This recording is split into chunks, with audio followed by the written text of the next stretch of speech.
이번에는 조금 다른 토픽으로 저희가 좀 소개해 드리려고 해요.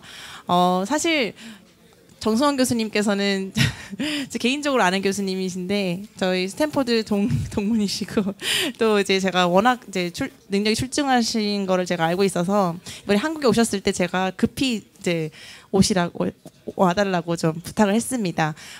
교수님께서는 제 크립토 이코노믹스 쪽으로 좀 사실 크립토 이코노믹스가 워낙 좀 관심이 있는 토픽인데도 불구하고 연구를 실제로 하는 분들이 많지는 않은 것 같아요. 그래서 이분께서는 좀 유일하게 좀 인트로 레벨로 좀 재밌게 해석해 주신다고 합니다. 자, 정수원 교수님 박수 부탁드립니다. 네, 안녕하세요. 네, 정성원입니다.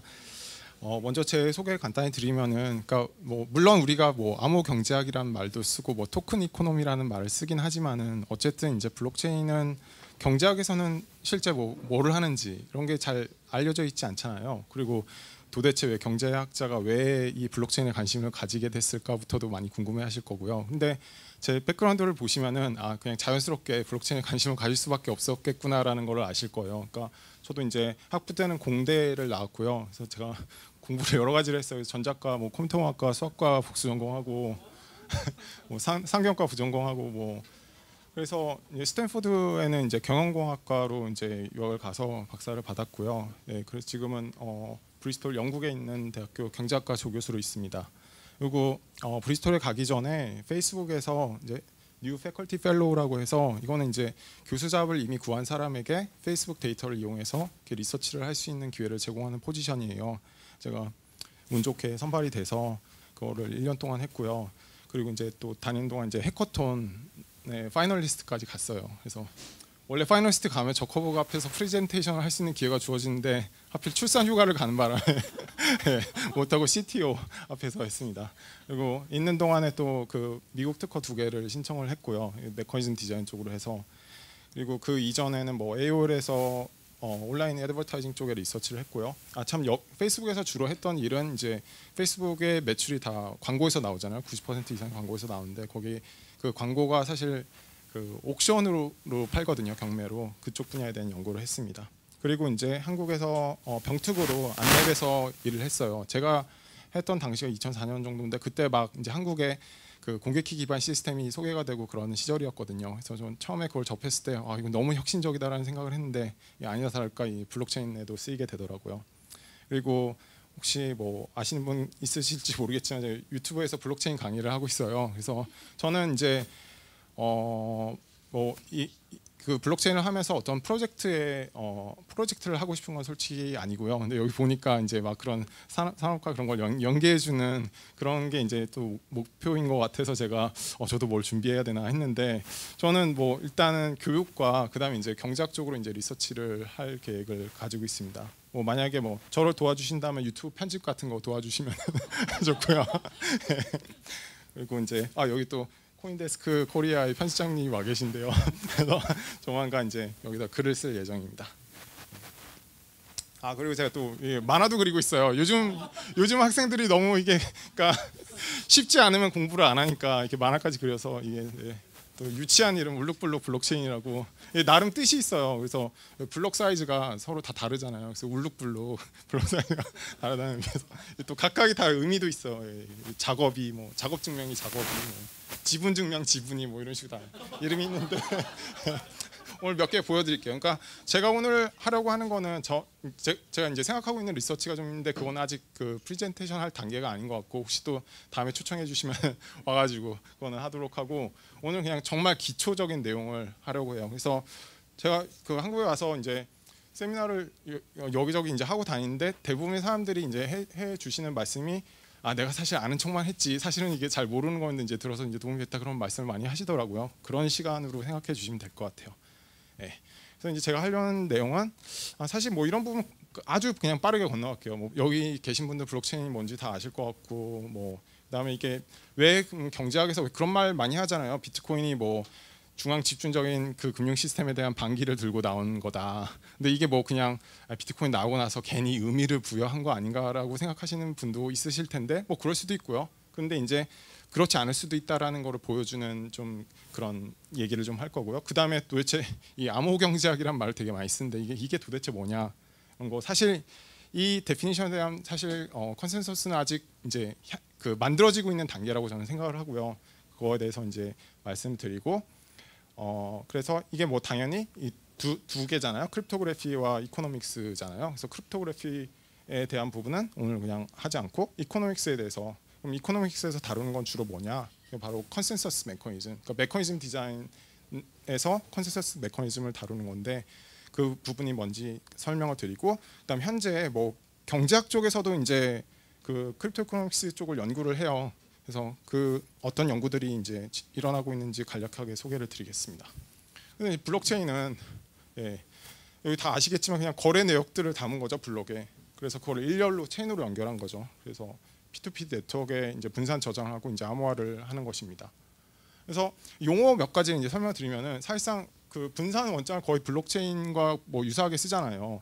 근데 원칙적으로 말하면은 그러니까 오리지널 미닝은 이제 분산 원장이 좀 더 일반적인 거예요. 그래서 블록체인은 분산 원장의 한 형태인데, 근데 이제 여기 이런 데피니션을 보셔도 블록체인이 원래는 두 단어였어요. 근데 이제 이게 하도 많이 쓰이면서 이제 한 단어가 된 거거든요. 그렇듯이 이제 단어가 이제 많이 쓰이게 되면은 이제 원래의 의미보다 이제 좀 더 이렇게 일반적인 거를 나타내는 데 쓰여서 현재는 그냥 블록체인이 꼭 그 체인 형태가 아닌 것도 말하는 체인 형태가 아닌 것도 지칭할 때도 이제 쓰이게 되었습니다. 그래서 뭐 분산 원장과 블록체인을 거의 유사하게 사용하셔도 꼭 틀린 건 아니다. 근데 이제 또 엄밀히 구별할 때는 서브셋이다라고 생각을 하시면 돼요. 그리고 이제 또 이거 그때 유시민 씨 나왔던 그 토론회에서도 딱 토론회에서 기싸움부터 하고 시작하잖아요. 암호화폐냐 가상화폐냐 그거에 대한 건데요. 이제 이거에 대한 것도 마찬가지예요. 그러니까 암호화폐가 이제 그 가상화폐의 서브셋이에요. 그래서 요즘 보면 이제 뭐 가상화폐라고 하면은 이렇게 꼭 못 배운 사람 취급하는 경우가 많은데, 이것도 엄밀히 말하면 틀린 말은 아닌 거예요. 가상화폐라고 해서 틀린 말은 아니다.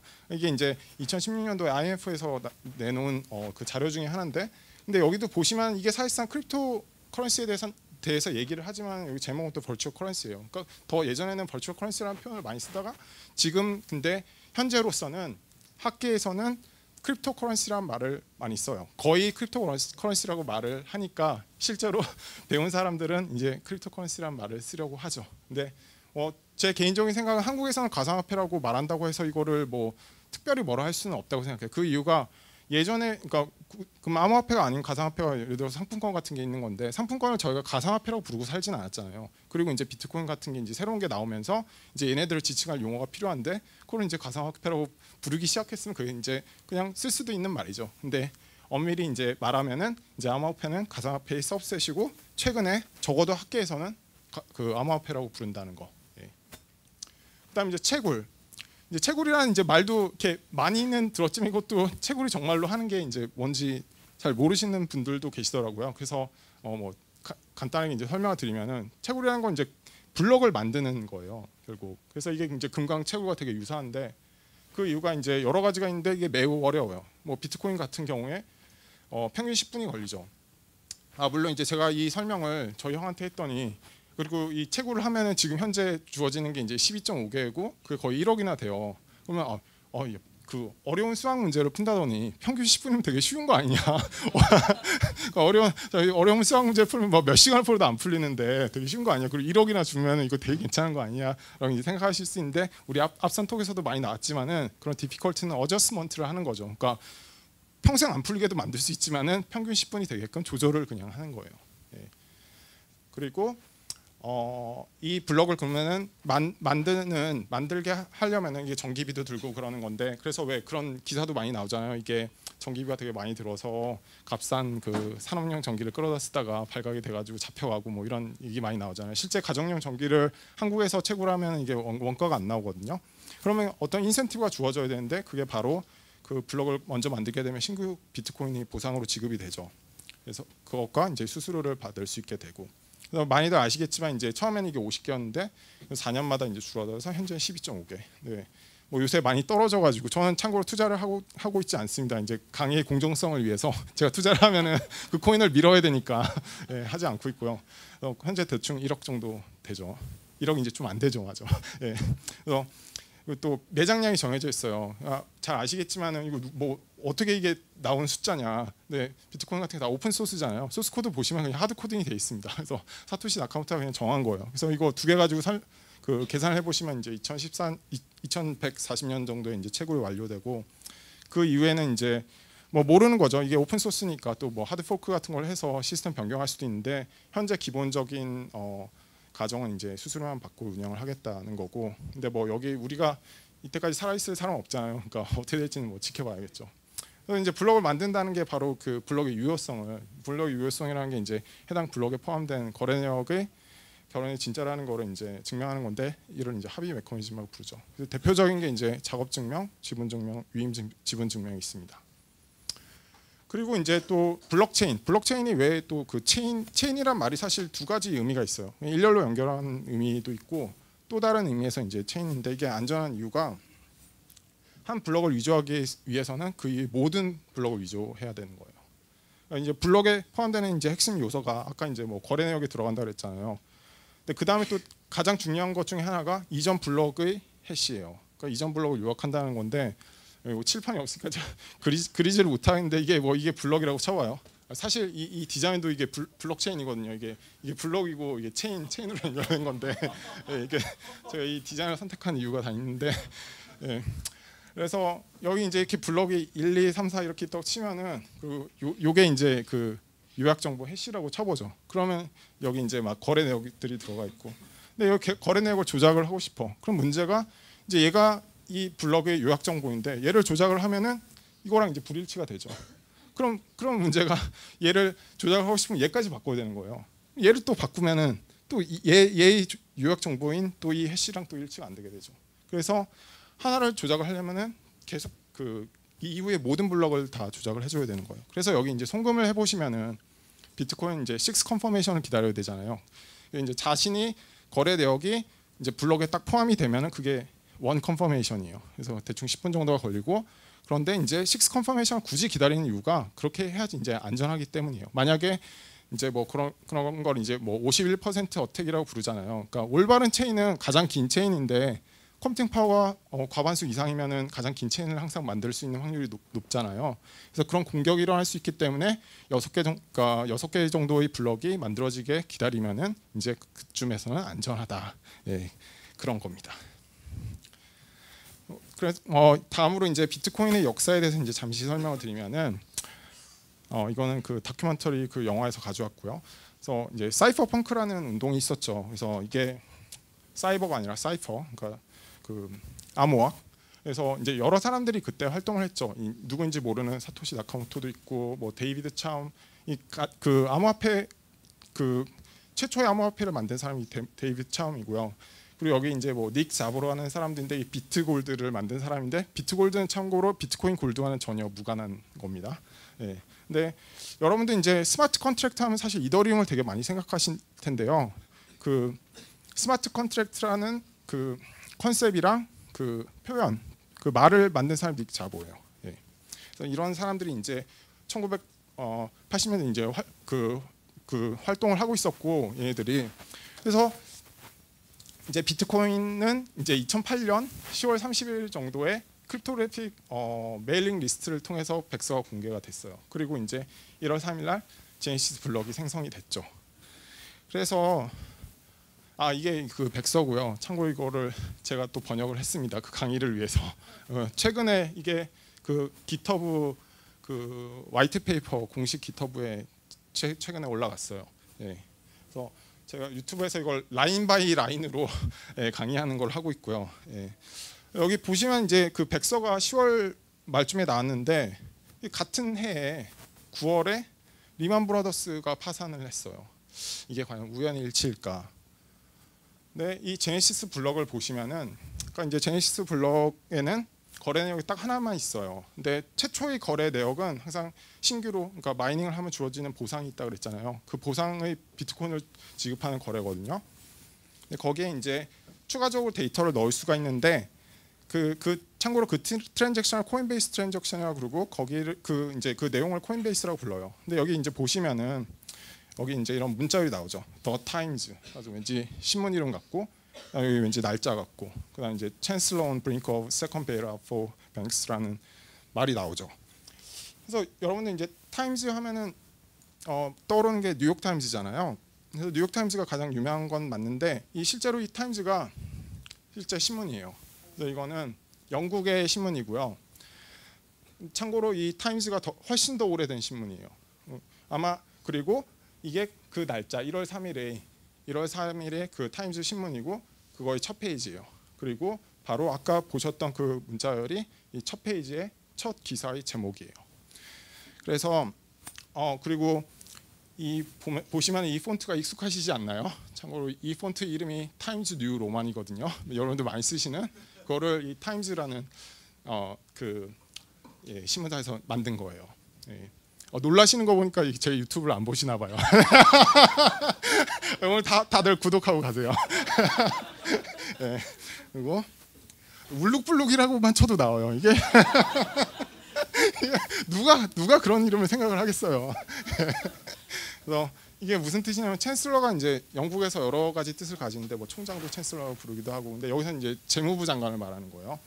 그다음 on the brink of는 뭐뭐에 직면한 뭐 위기에 직면한 그런 거고 베일아웃은 뭐 많이 아시겠지만 구제금융 그래서 은행에 대한 두 번째 구제금융에 직면한 재무부 장관 이런 거예요.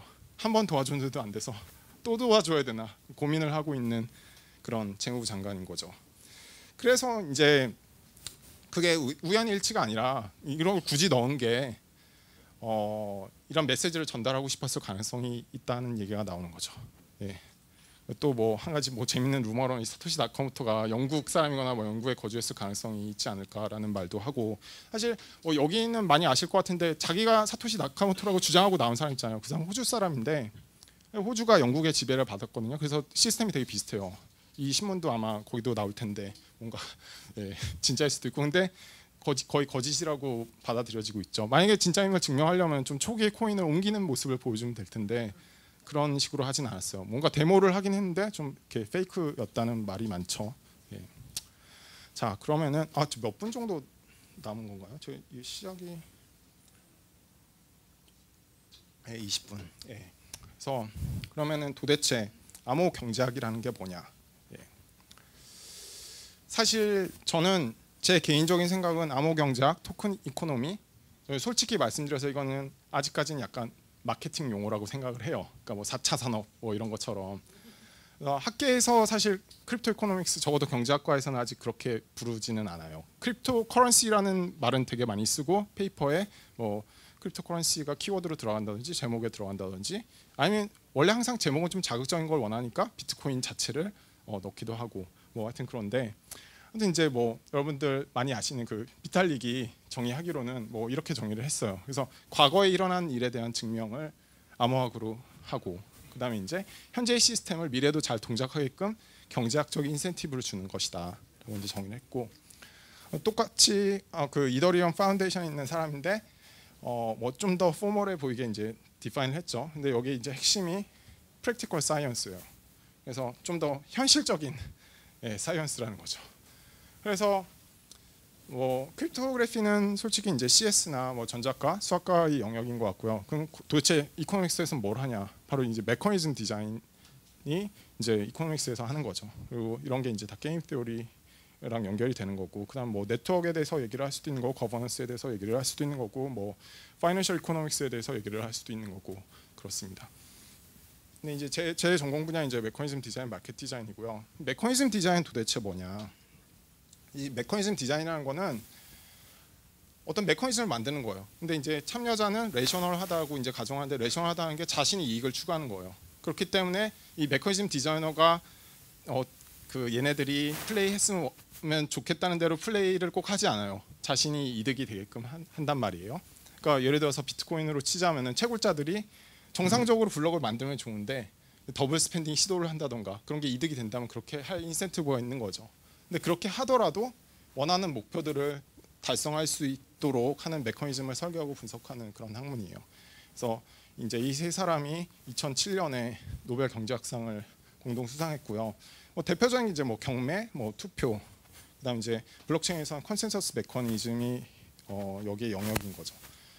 뭐 쉽게 뭐 여기 뭐 메커니즘 디자인을 조금 공부해 보신 분은 뭐 인센티브 컴패러빌리티 뭐 그런 표현을 들어보셨을 거예요. 그게 대충 어떤 거냐면은 경매를 생각해 보시면 이제 좀 간단해지는데 경매가 이제 뭐 여러 가지가 있지만은 뭐 대표적인 게 뭐 first price auction, second price auction이라는 개념이 있어요. 두 개가 뭐가 다르냐면은 그러니까 여러분들 이제 흔히 생각하시는 경매는 이제 앞에 그 망치 들고 있는 사람이 나와가지고 뭐 들고 그 마지막에 남은 사람이 사가는 그런 거잖아요. 그런 거 말고 이제 비공개 입찰을 생각을 해보시면은 예를 들면 이제 현대차가 그 한전부지를 10조에 사갔잖아요. 그런 건 이제 first price auction인데 그런 건 이제 비공개로 얼마까지 내겠다를 적어내는 거거든요. 근데 first price auction은 어떤 거냐면은 가장 많이 적어낸 사람이 이기고 자기가 적어낸 금액을 내는 거예요. 근데 세컨드 프라이스 옥션은 이기는 사람 똑같아요. 가장 많은 금액을 적어낸 사람이 이기지만은 두 번째 금액을 내는 거예요. 근데 퍼스트 프라이스 옥션을 생각해 보시면은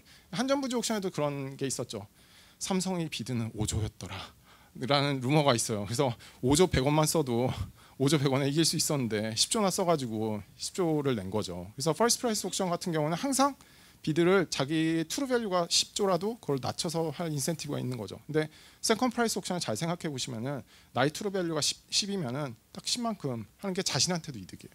예. 그런 거를 이제 뭐 인센티브 컴패러블 하다라든지 스트레이지 프루프, 그러니까 왜 분리 프루프가 방탄이잖아요. 스트레이지 프루프는 이렇게 플레이어들이 스트레이직하게 플레이를 한 인센티브가 있는데 그럴 인센티브가 없다는 거죠. 예. 그리고 이제 또 마켓 디자인이라는 또 용어가 있어요. 그래서 이건 또 그럼 뭐냐? 마켓 디자인은 메커니즘 디자인과 이제 유사하면서도 이제 굳이 조금 다른 점을 찾자면은 메커니즘 디자인은 주로 좀 이론적인 연구에 치중을 하는 거예요. 근데 사실 이론적으로는 대부분의 그러니까 우리가 왜 이 연구가 계속 하겠어요? 가장 좋은 게 없기 때문이죠. 그런 건 불가능하기 때문에 여러 가지 그 합의 메커니즘이 존재하는 이유도 다 장단점이 있기 때문에 그런 거잖아요. 가장 좋은 게 있었으면 그냥 그걸 쓰고 말지. 그래서 메커니즘 디자인은 이제 주로 이론적인 걸 하는 반면 마켓 디자인은 이제 현실적인 거에 집중을 해요. 그래서 예를 들면 그런 거예요. 그래서 이거는 이제 2012년에 이렇게 두 사람이 노벨 경제학상을 수상했고 참고로 이 엘빈 로스는 제 지도 교수님입니다. 저는 뭐 하고 있는지 모르겠네요. 네, 아무튼 주로 이제 어떤 거에 쓰였냐면 뭐 그런 거예요. 그 매칭이 이제 많이 쓰였어요. 그 현실적인 그 컨트리뷰션이 되게 많아요. 여기서 매칭이라는 게 주로 뭐 3대3 미팅을 생각할 수도 있어요. 그러면 각자 이제 남자는 여자에 대한 프레퍼런스가 있을 거고 난 뭐 이 순서대로 좋아. 여자도 뭐 그런 게 있겠죠. 그럼 이걸 어떻게 매칭해 주는 게 좋을까? 그리고 아까 말씀드린 것처럼 내가 나의 트루 프레퍼런스대로 제출하는 게 나한테도 좋아야지 이게 편하겠죠. 그렇지 않으면 또 이게 스트래티직하게 또 해야 되니까 그런 것들을 이제 연구하는 거고 그래서 이게 이제 처음에 나온 게 의대생과 그 병원 간의 매칭에 쓰였어. 그래서 의대생이 인턴을 해야 되는데 당연히 좋은 병원에서 하고 싶잖아요. 병원도 좋은 의대생을 받고 싶고 그래서 이게 옛날에는 어떻게 됐냐면은 그냥 개별적으로 컨택을 했어. 마치 회사가 직원을 뽑듯이. 근데 그러다 보니까 문제가 우수한 학생을 뽑으려면은 일찍부터 뽑아야 되는 거예요. 그러니까 극단적으로 가서 막 의대 1년 차랑 계약을 하고 그렇게 되는 거예요. 그래서 이게 이제 좋은 병원에서 오퍼를 받고 이제 놀다가 잘리고 뭐 이런 경우도 생기고 그래서 이게 또 법대에선 또 법대도 이게 또 그런 문제들이 되게 많다 그러던데 그래서 뭐 되게 재밌는 뭐 일화도 있었던 것 같아요. 어떤 이제 비행기를 뭐 되게 그것도 짧은 비행기예요. 미국에서 이제 뭐 1시간, 2시간 정도 되는 비행기를 이제 타고 이제 딱 내려서 보이스메일을 확인하는데 첫 번째 보이스메일이 축하한다. 오퍼를 줬다. 근데 많이 못 기다려 주니까는 빨리 답장을 달라. 두 번째 거 확인하니까 미안하다. 벌써 오퍼가 익스파이어 됐다. 뭐 이런 말도 그런 루머가 그런 재밌는 일화도 있을 정도로 이게 너무 극단으로 이제 치달아서 이걸 이제 센트럴라이즈 해 보자. 그러니까 이렇게 개별적으로 할 게 아니라 학생이 병원에 대한 프레퍼런스가 있을 거고 병원도 학생에 대한 프레퍼런스가 있을 거니까 이걸 이제 잘 센트럴라이즈해서 그 프레퍼런스를 제출을 하면은 좋은 아웃컴이 나오게. 근데 당연히 이러려면은 각각의 플레이어가 참여할 인센티브가 있어야 될 거잖아요. 그런 것들을 이제 하는 거예요. 그리고 또 다른 거 뭐 했던 게 장기 기증 매칭해 주는 거. 그러니까 뭐 장기를 그러니까 이게 이제 키드니가 간이죠. 그래서 걔를 이제 기증을 하려면 보통 이제 예전에 했던 거는 이게 되게 좀 현실적으로 어려운 문제가 많아요. 법적으로 대부분의 나라에서 예를 들어서 서로 이제 교환을 하기로 했다고 쳐봐요. 그러면은 동시에 이게 배를 갈라야 돼요. 그러니까 그러니까 상대편 걸 먼저 받은 다음에, 그러니까 이게 보통 어떤 식으로 되냐면 그 컴패러빌리티 이슈가 있을 거잖아요. 혈액형이 안 맞는다던가 해서. 그러면 이제 직접 교환을 못 하고 이제 파트너가 있어. 그래서 이제 각각의 그 페어를 이루어서 이제 서로 간에 이제 교환을 해주는 거예요. 근데 문제가 생길 수 있는 게 얘가 먼저 배를 꺼냈다고 생각해봐요. 근데 내가 이제 생각이 바뀌었어. 나는 내 거 주기 싫어. 그래서 배째 하면은 얘를 진짜 배를 짤 수 있는 권한이 없는 거예요. 법적으로 대부분의 나라에서. 그러니까 이제 해야 되는 게 정말 그 수술실을 같이 잡고 동시에 배를 갈라요. 예. 그래서 그런 일을 하다 보니까 사실상 이게 이제 생각을 해보시면은 그런 이제 매칭 호환성 사람한테 호환성이라고 하니까 좀 이상한데 그런 게 이제 좀 사이클을 이루면은 더 잘 이게 그 교환을 해줄 수 있을 거를 그런 수술실의 크기 문제 제한 때문에 이제 못 하는 거예요. 근데 그런 것도 이런 매칭 알고리즘을 써서 그런 문제를 이제 해결을 해줬고 그런 여러 가지 공로들 때문에 아마 이런 또 노벨 경제학상을 받지 않았나 싶어요. 그래서 제 생각에는 이런 이제 마켓 디자인도 여전히 이제 물론 이제 당연히 노벨상도 나왔기 때문에 많은 사람들이 이제 이 분야를 알고 그렇지만은 여전히 이제 이 분야가 이제 메커니즘 디자인이라던가 이제 다른 분야의 이름만큼 많이 알려져 있지는 않아요. 그러니까 제 생각에는 이제 크립토 이코노믹스도 마찬가지일 거라고 생각해요. 만약에 정말 이제 혁신적인 컨트리뷰션이 나오고 그러면 이제 이게 하나의 경제학에서도 분야의 이름으로 이제 잘 쓰이게 되겠죠. 근데 현재까지는 아직 그렇지는 않은 것 같아요. 이제 컨센서스 메커니즘. 죄송한데 몇 분까지예요? 네. 10분 정도 남았어요. 그러니까 25분. 예. 컨센서스 메커니즘에 대해서 말씀드릴게요. 그래서 보면은 이제 여기 핵심 키워드 중에 몇 개가 이제 뭐 이중주불 문제, 그래서 이거를 작업 증명으로 해결을 하고 그다음에 이제 뭐 가장 긴 체인 이런 말 나오잖아요. 그래서 결국 이제 올바른 체인은 이제 가장 긴 체인으로 하겠다는 건데, 근데 이중지불 문제가 사실 이제 생각해 보시면은 이것도 그냥 비트코인이 이중지불 문제를 해결했대 하고 그냥 너무 그냥 딱 받아들이는 경우가 많은데, 비판적으로 생각을 해보시면은 사실 여러분들 뭐 아마존 상품권 같은 거 2번 쓸 수 있어요. 아마존이 그렇게 허술하지 않죠. 그러니까 뭐 창을 2개를 동시에 띄운 다음에 상품권 이렇게 하고 클릭해도 안 되거든요. 뭐 우리나라 문화상품권조차도 그렇게 못 쓸 거예요. 그러니까 그럼 기존에도 없었던 문제인데 도대체 뭘 이걸 해결했다고 하는 거냐. 근데 이제 이걸 잘 생각해 보시면은 P2P 시스템에서는 이게 이제 힘든 거예요. 그러니까 아마존 같은 경우에 아마존 이제 중앙 서버에 기록을 하죠. 아니면 뭐 감사기관에 기록을 하던가.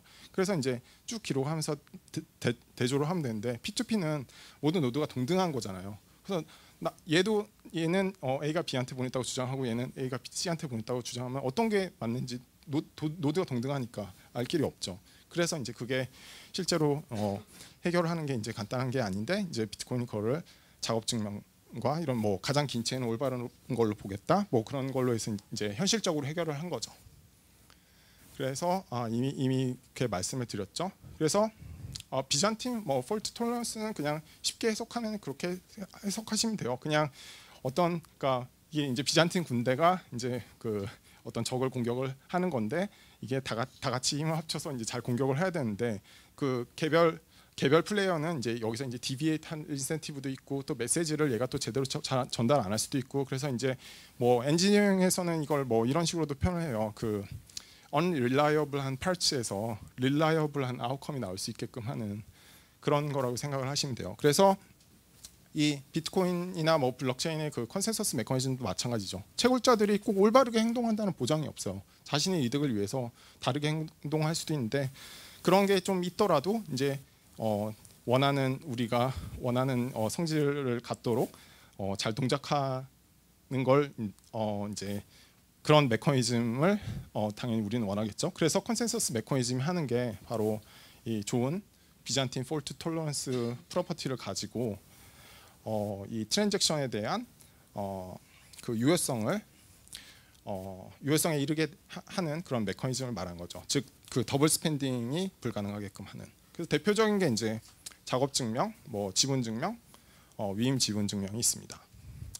먼저 작업 증명 설명드리면 이게 이제 그 작업이에요. 그래서 예, 그래서 이게 채굴 열심히 하느라고 빨개진 상태입니다. 예. 작업 증명이라는 거는 이제 가장 채굴이라는 이름에 가까운 느낌이 알고리즘이에요. 그래서 어려운 계산 문제를 푸는 건데 대부분 이제 해시 함수를 써서 하는데 해시 함수라는 거는 그냥 요약이라고 생각하시면 돼요. 어떤 길이 데이터가 주어진든 간에 고정된 길이 문자열로 요약을 하는 거거든요. 그래서 결과물이 그래서 암호처럼 보이겠죠, 뒤죽박죽. 그리고 그 해시가 가져야 될 가장 그 중요한 성질 중에 하나가 인풋 값이 조금만 바뀌어도 결과 값이 바뀌어야 되는 거예요. 그래서 아까 이제 위조하기 힘들다는 게 여기가 이제 조금 바뀌면은 그 요약 정보인 해시 역시 바뀌어서 얘까지 조작을 해줘야 되고 그래서 연쇄적으로 다 바꿔줘야 된다는 거죠. 근데 이런 작업 증명이 이제 왜 어려운가? 이런 뭐 공개키 기반 시스템 뭐 이런 거에 다 핵심이 이런 거예요. 답을 찾기는 매우 어렵지만은 그 검증하는 건 매우 쉽다. 제가 3차 방정식 가져왔어요. 2차 방정식 가지고 너무 쉬울까 봐 바로 근위 공식 써가지고 뭐 1 플러스 마이너스 루트 2 막 나올까 봐 또 일부러 또 1은 또 답이 안 되겠어요. 그래서 2는 답이 되는데 이거 풀기는 어렵잖아요. 근데 2를 넣어서 이게 답인지 검증하는 건 되게 간단한 거죠. 그러니까 주어진 해시값이 나오게 하는 그 인풋값을 찾기는 힘들지만은 인풋값이 있을 때 해시값을 검증하는 건 매우 빠르게 할 수가 있는 거예요. 예, 그런 것이고 뭐 시간상 적당히 넘어가죠. 그래서 이제 뭐 이런 SHA-256 해시를 쓰고 이것도 뭐 말이 많죠. NSA가 개발해서 뭐 안전할 거라고 생각하는 사람도 있고 아니면 NSA가 백도어를 심어놨을 거라고 생각하는 사람도 있고. 예. 그래서 이제 해시값이 뭐 이런 거예요. 그래서 제가 뭐 hello울룩블룩.com 이거에 대한 SHA-256 해시를 구해보면 이제 이런 문자열이 나와요. 그래서 이제 작업 증명이라는 게 실제 뭐를 하냐면은 이 난이도라는 게 블럭 헤더, 블럭 헤더에는 이제 여러 가지 정보들이 들어가요. 뭐 머클 루트, 뭐 이전 블럭에 대한 해시 등등이 들어가는데 얘에 대한 거를 넌스라는 의미 값이랑 같이 이제 해시를 구했을 때 그게 채굴 난이도에서 지정한 개수이 0으로 시작하는 그런 값이 나올 때까지 넌스를 변경해서 찾는 과정이에요.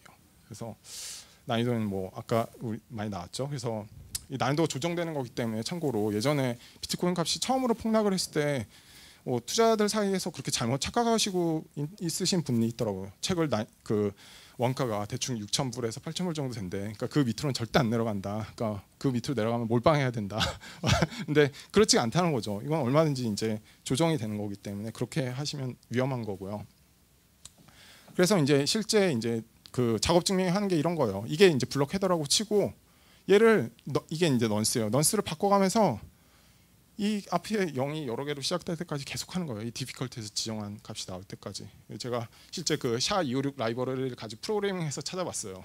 그래서 뭐 이 예제는 6개지만 지금은 훨씬 그거보다 높죠. 그래서 이제 오래 걸리는 거고. 그래서 이제 이걸 찾아서 이제 블럭을 만들었으면 이제 노드에게 브로드캐스트를 하는 거죠. 그럼 이제 노드들이 받아서 이제 검증을 해봐요. 그래서 맞으면 억울하지만 제가 먼저 했네 하고 이제 되는 거죠. 검증은 되게 빨리 된다는 거. 근데 이 작업 증명이 되게 문제가 많죠. 이게 뭐 그래 그럼 10분에 1억을 준대. 그럼 너도 나도 하려고 하잖아요. 근데 개인은 당연히 할 수가 없는 거예요. 그러니까 그렇게 경쟁이 심하기 때문에 이제 마이닝 팜 이게 그 유명한 그 우지한 씨의 회사죠.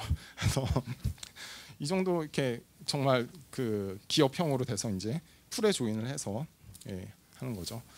그래서 이게 여러 가지 문제가 있는 게 이제 51% 어택이 실제로 일어날 수가 있어요. 그래서 실제 예전에 그 한 마이닝 풀의 채굴 파워가 51% 넘은 적이 있어요. 그래서 이제 자발적으로 옮겨가자는 운동을 벌여서 이제 옮겨가서 이제 또 분배가 되는데 여전히 한 탑3 합치면은 그냥 과거일 수는 없는 거예요. 근데 그럼에도 불구하고 적어도 비트코인에 대해서는 그 51% 어택이 일어난 적이 없는데 그것도 이제 설명을 드릴게요.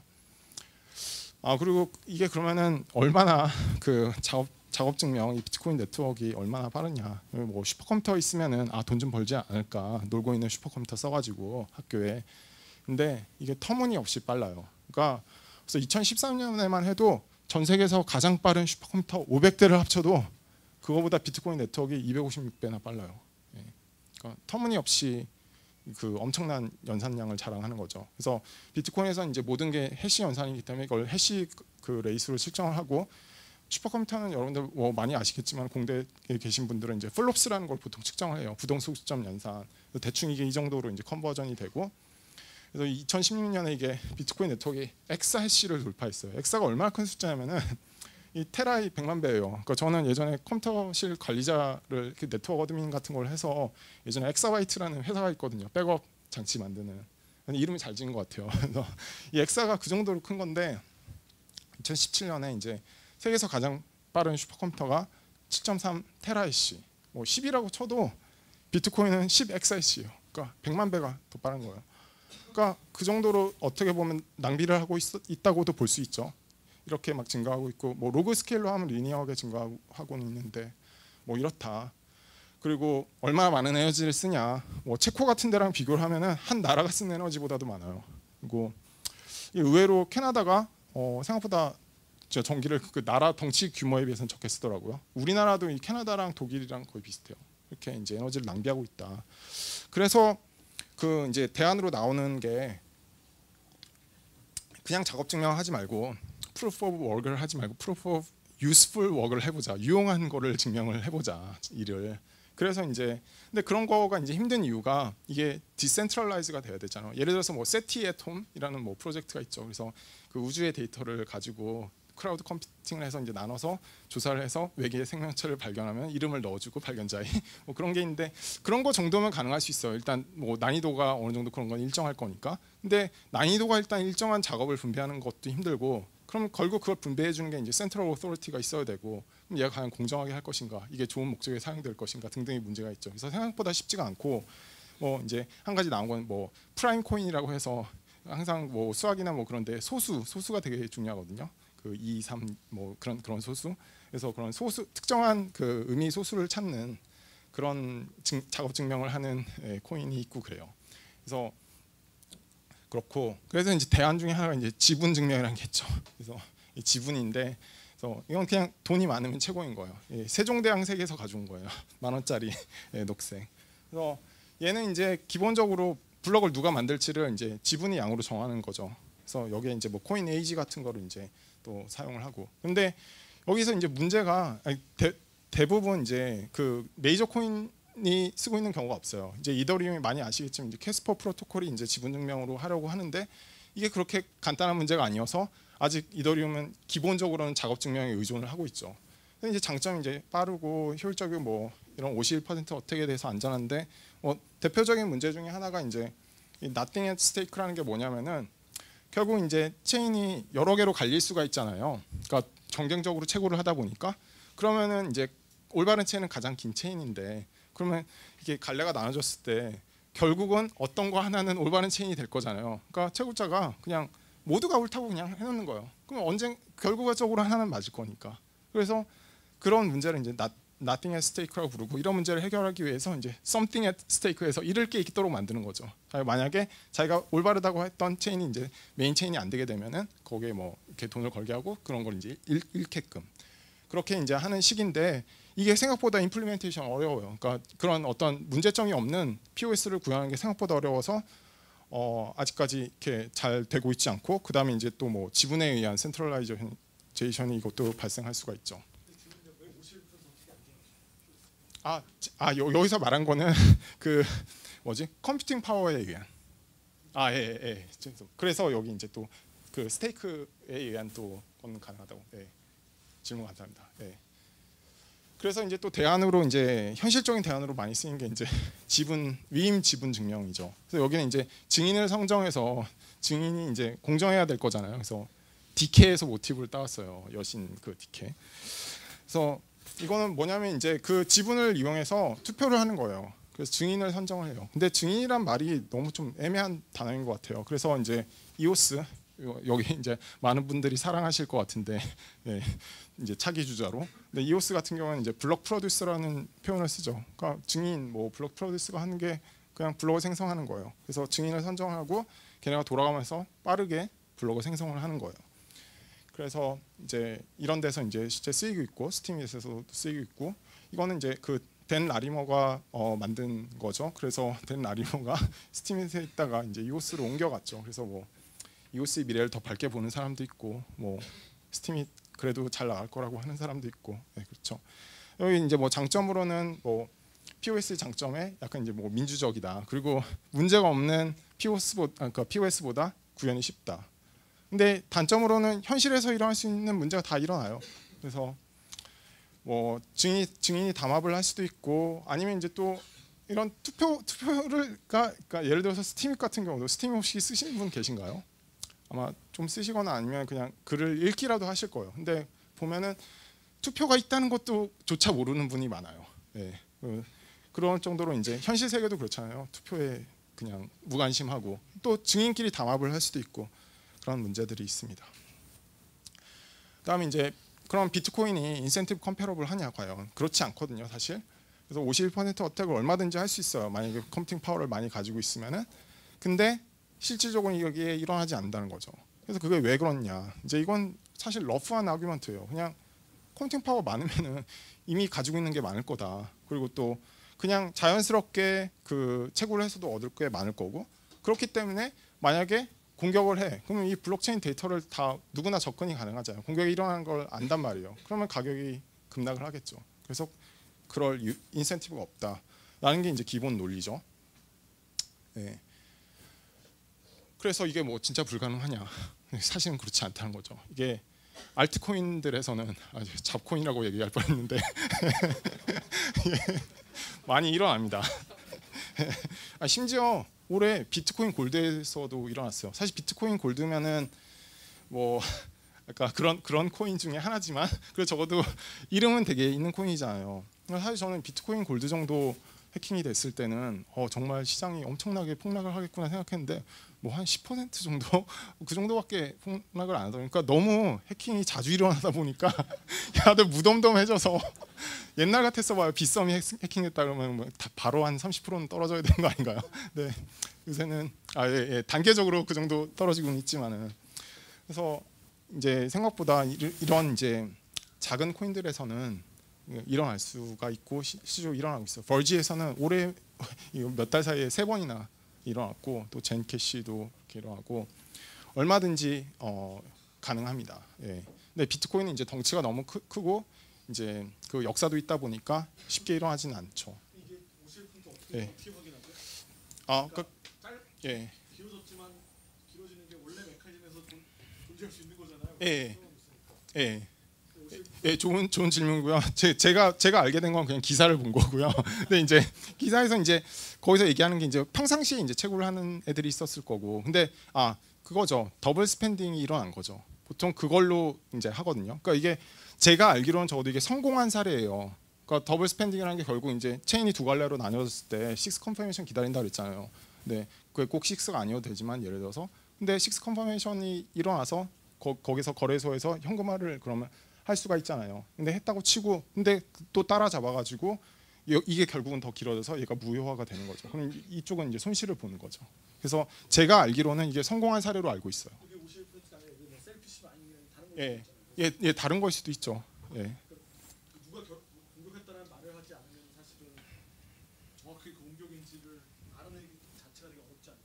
예, 제 생각에도 그럴 것 같아요. 저는 이제 그냥 기사에 기반을 해서 이런 게 이제 일어났다라는 걸 하는 거고. 예. 근데 결국은 뭐 셀피시 마이닝이든 뭐든지 간에 기본적인 그러니까 꼭 51%가 꼭 51%를 얘기하는 건 아니잖아요. 컴퓨팅 파워가 많은 쪽에서 그런 어택을 할 수 있다는 거기 때문에 결국 그런 큰 의미에서는 동일한 거라고 저는 생각합니다. 예. 그리고 이제 이런 게 되게 간단한 게 사실 그러니까 뭐 셀피시 마이닝도 말씀해 주셨지만은 공격자들이 얼마든지 시뮬레이션 해보고 있을 수도 있는 거예요. 그러니까 그냥 블럭을 만들고도 그냥 그 퍼블리시 안 한 거죠. 브로드캐스트 안 하고 이제 테스트 해본 나 훨씬 빠르네. 이제 공격 시점 중에서 해봐야지. 예를 들어서 뭐 왜 자꾸 쳐다보시나 했어요. 예, 알겠습니다. 그래서 뭐 이거에 대한 솔루션으로는 뭐 더 기다리면 된다. 예. 그래서 빗썸 공지사항 보시면 그런 거 있었어요. 이거 해킹 됐을 때 이런 50%에 대한 해킹에 대한 솔루션으로 좀 더 컨퍼레이션 기다리게 하겠다. 이제 또 다른 건 이제 체크 포인트. 그러니까 그냥 하드 코딩을 해버린 거예요. 이 블럭까지는 요게 진짜다. 근데 이거에 대한 이제 비판도 많죠. 센트럴라이제이션이니까. 예, 그렇습니다. 그래서 뭐 한 1분 만에 끝낼게요. 그래서 이제 이 경제학에서도 이제 연구가 일어나고 있어요. 그 중에서 제가 이제 되게 개인적으로 놀랐던 거는 이제 이콘 CS라는 컨퍼런스가 있거든요. 그러니까 이런 메커니즘 디자인은 여러분들 이제 보시면 아시겠지만은 되게 경제학에서도 다루지만 CS에서도 다룬 그런 융합적인 인터디스플리너리한 학문이에요. 그래서 그 중에서 이제 가장 잘 나가는 컨퍼런스가 이제 ACM EC거든요. 근데 거기에 비탈리 부테린이 키노트 스피커 중 한 명으로 초청을 받았어요 이번에. 그러니까 근데 사실 비탈리 부테린 잘 아시지만 아카데믹한 페이퍼를 쓰는 사람은 아니잖아요. 근데 그런 사람 초청해서 톡을 한다는 것 자체가 되게 학계에 관심을 보여주는 거라고 생각하고 저는 그래서 되게 이제 많은 변화가 일어날 거라고 저는 생각을 해요. 그리고 이제 여기 보시면은 경제학에서도 많은 페이퍼가 나오고 있고요. 현재까지 이제 주로 분야를 소개하거나 아니면 이제 뭐 데이터를 분석하거나 뭐 마운트 곡스 해킹 사건을 분석한 페이퍼도 있어요. 그래서 자전거로 봇 두 대로 이제 막 거래를 했다 그런 거 증명하는 사례도 있고. 그래서 여기 특히 이 사람이 되게 유명한 사람이거든요. 수전 에세이라고 그러니까 노벨상이 있지만 왜 수학에 필즈 메달 들어오신 분 계실 거예요. 40살 이하만 받을 수 있고 뭐 근데 경제학에도 그런 상이 있어요. 40살 미만의 학자에게 원래 2년에 한 번 주던 상인데 지금 1년에 한 번 주는데 이분이 그걸 받은 사람이거든요. 근데 그런 사람조차도 물론 이게 이제 학생들이랑 주로 쓴 페이퍼인데 학생들이 아마 주로 쓰자고 했을 것 같은데 그런 거물들도 이제 관심을 가지고 연구를 하고 있습니다. 네, 그럼 여기까지로 하겠습니다. 감사합니다.